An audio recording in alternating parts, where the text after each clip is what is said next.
Greetings and peace. I hope you and yours are doing well today, wherever you might be watching this from. Now, the title of today's presentation will be The Solomonari and Their Similarities to Freemasonry. Now, the Solomonaris are from the Romanian mythology, and their story involves them to be beggars, you could say. They're disguised as beggars.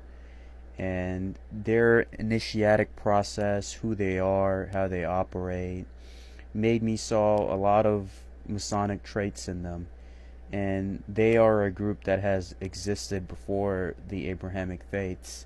So I was curious to present about them since I didn't see any other information about them. So I hope you enjoy what I have to offer, and I thank you again. Here we see the first Masonic similarity, and with the Solomonari. As you see here, the Solomonari wizard, he's holding a gavel in his left hand. He's holding a staff in his right with his axe, which is equivalent to the Masonic sword. He has his the text, basically his volumes of sacred law, and he's wearing his regalia. So the appearance of the Solomonari wizard and the Mason seemed very similar to me. And their story is very interesting as they're half legend and half reality. They're known by the names of Hultani, Grindinari, Salmani, or their ancient name, Kapno Batai. So a lot of people say that they are related with the jinns, which in Islamic world are the entities that were created before man of smokeless fire, and they're one entwined with the spirits of the wind, the forest, and their name implies that they were able to control these entities, how King Solomon was able to, with his wisdom, get these entities under his control and help him construct all of his magnificent temples. Now, it shows you that every man has that capability within himself if he chooses to gain power over these elements, and to not just master himself, but to master the beings and elementals around him.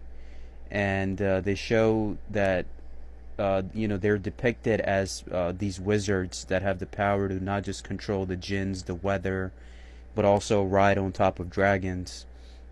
Now, the dragon within is that power that everyone does possess, as we see with even with the Kundalini awakening, where the reptilian snakes they coil up to your crown chakra, and in the ancient Egyptian mythology, they're depicted as well of how the pharaoh wears the crown with the serpent that comes out of it.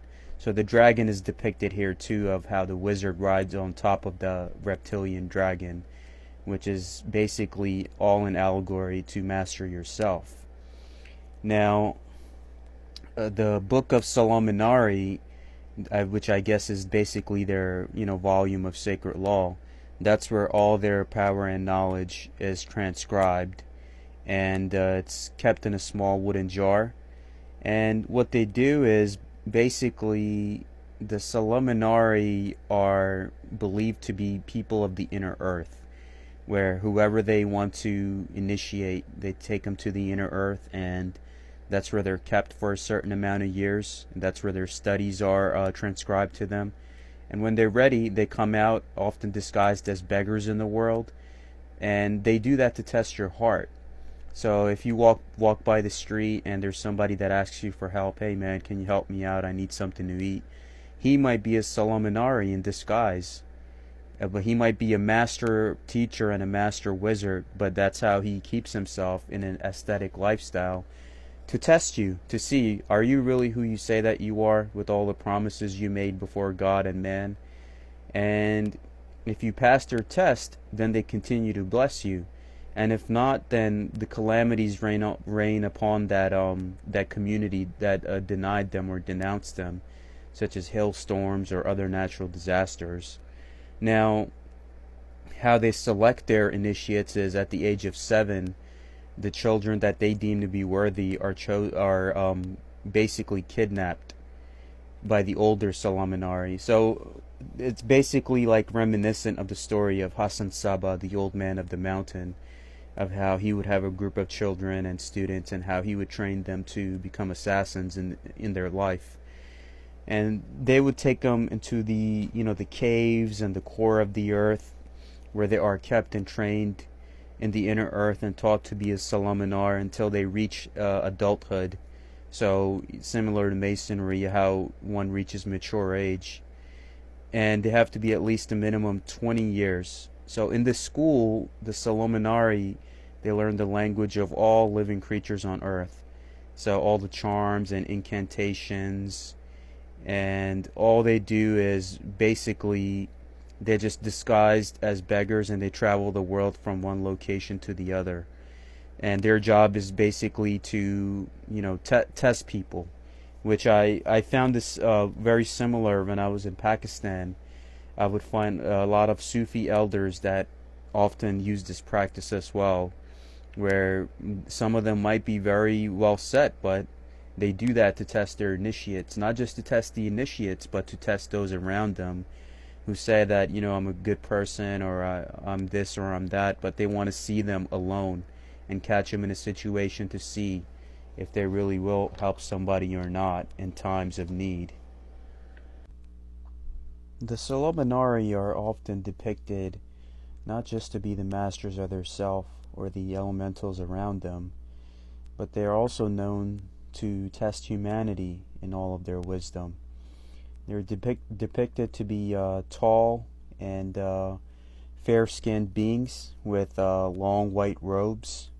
So they're often like in the guise of a beggar, and they're often wearing wool-type clothes, like ripped clothes or robe-type clothes, like thopes or something like that.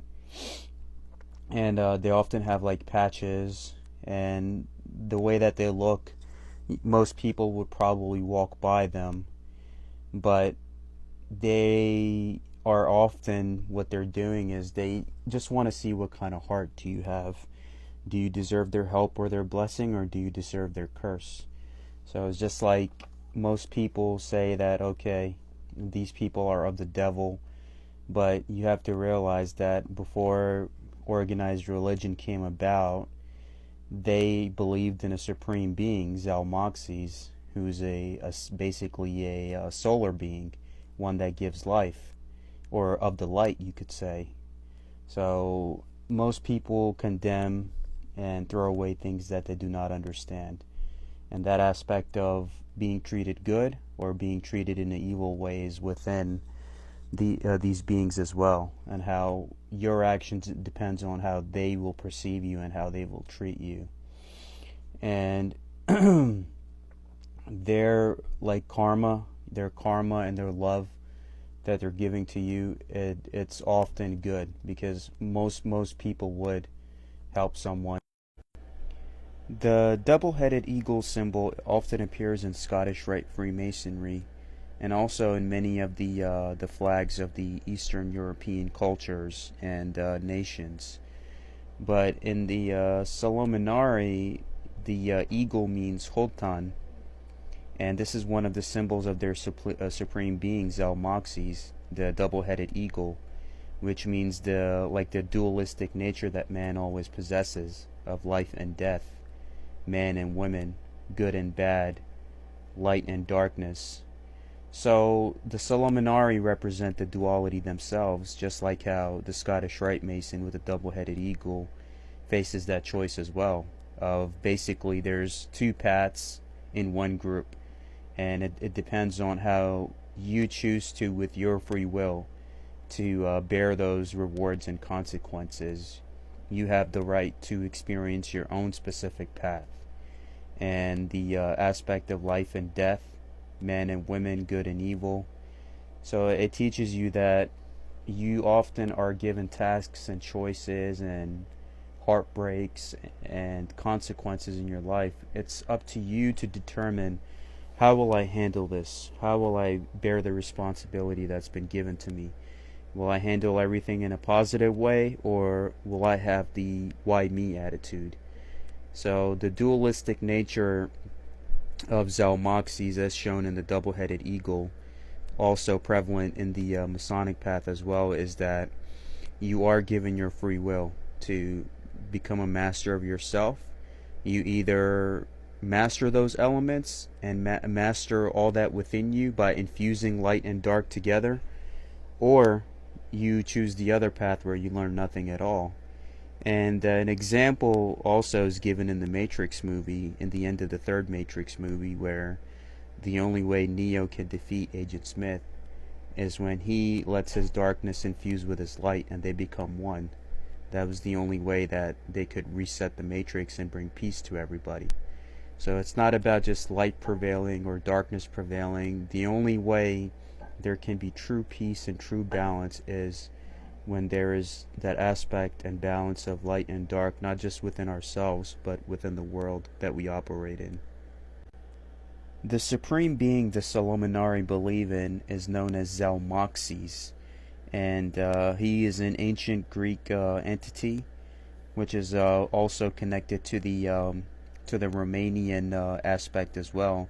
And here you see Zalmoxes depicted with the all-seeing eye, and his mastery of not just the animalistic and nature elementals around him, but the man aspect too. So he's depicted as a man with an all-seeing eye and with animals and nature around him. And what the Solomonari teach you is that those who further themselves in those initiatic studies, they can reach that level too, which is supported by a lot of the religious texts, that all of those divinities or the kingdom of heaven, all of that is within you.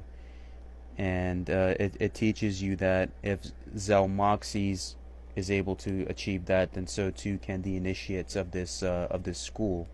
So there is that similarity to Freemasonry, is that the all-seeing eye and their belief in a supreme being. So I found that interesting, of how the ancient Greeks and the Romanians were connected in that way.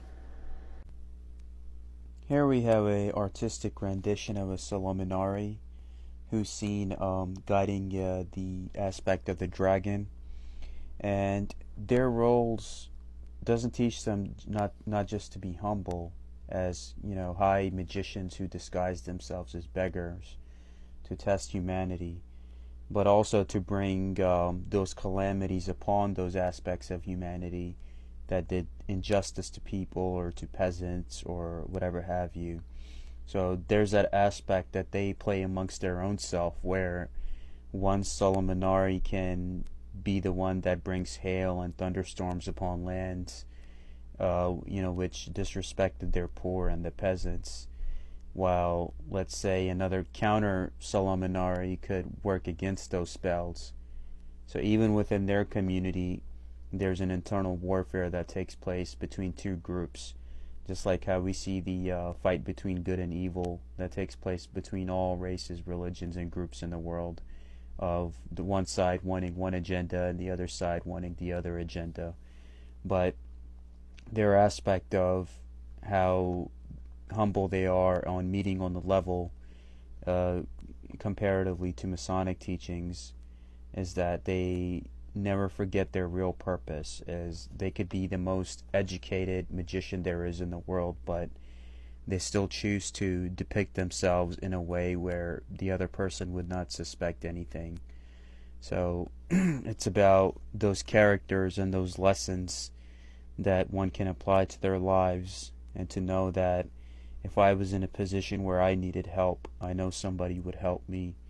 And that's what they're trying to get out of humanity through their actions, and how they are testing humanity by being these beings who come from the inner earth, as their story depicts them as.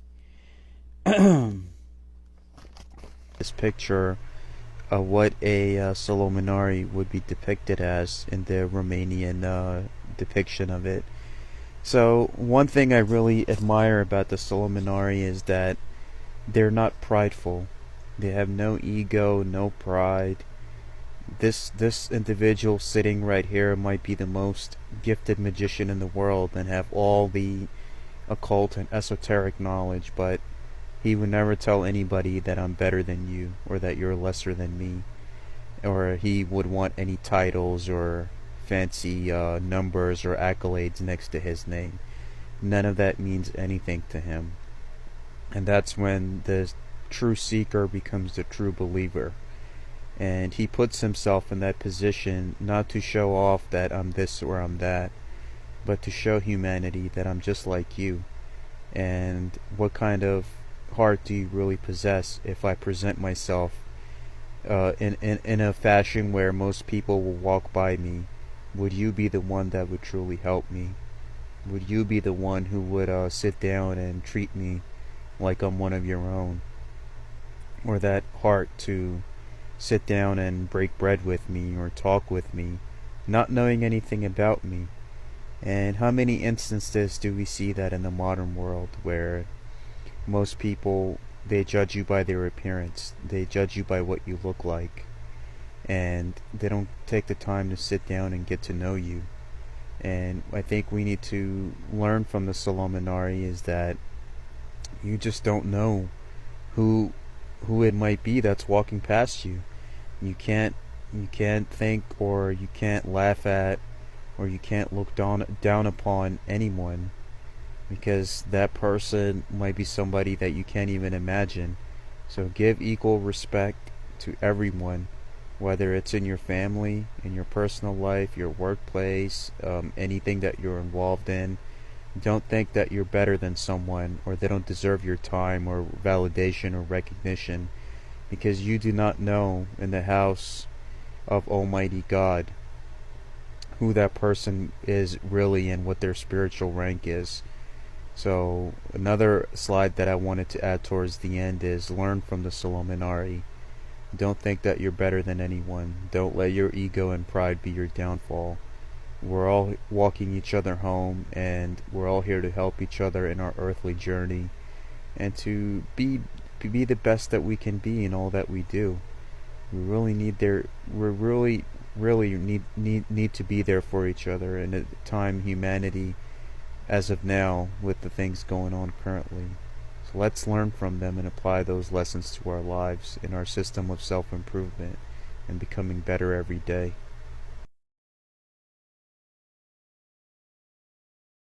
I thank you for watching my presentation, and I'm glad and honored I had the chance to talk about the Solomonari and their similarities with Freemasonry.